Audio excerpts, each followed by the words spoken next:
Well, hello, everyone. I'm Wilson Cole. I'm president of Adams, Evans, and Ross.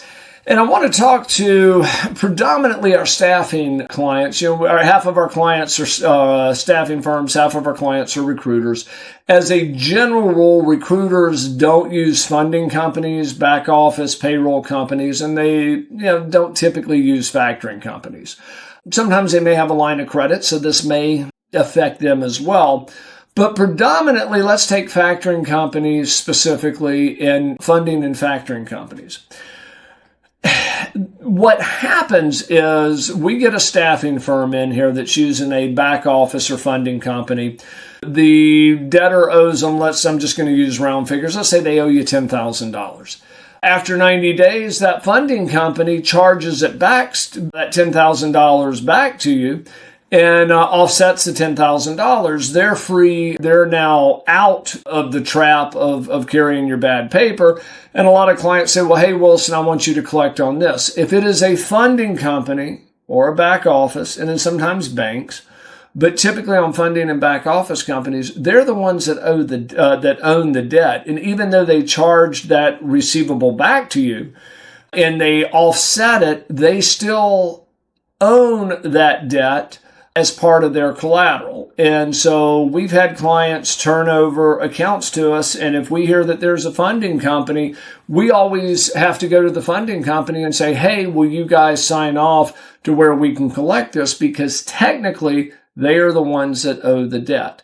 So if you have an issue with a client and they don't pay you, and if you use us, we're going to kind of, let us know that it's a funding company. But if we see that it's a funding company, we're going to kind of bring that to your attention. What I don't want to have happen is for somebody in the staffing industry to say, well, I'm going to hire my attorney and I'm going to go out and sue it. And let's say it's a $100,000 suit and you spend $32,000 suing this thing. You finally get a judgment.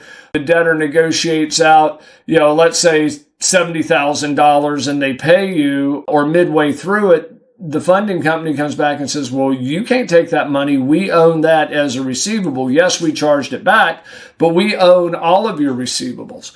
And so just be careful. One thing that you can do is have the staffing or the funding company or the payroll company send you an email, say, hey, yes, you can chase after it. You own it. But in most cases, the funding company they're not going to relinquish it. Banks can be very close to the same way, but they look at it more as a totality of all of them. Funding companies are very specific, and they will definitely get upset sometimes if one of our clients turns over an account to us and they weren't informed because they were the ones that are actually owed. If you're using an employer of record, I can tell you 100% they are definitely the ones that are owed the money, and even if they've charged it back to you.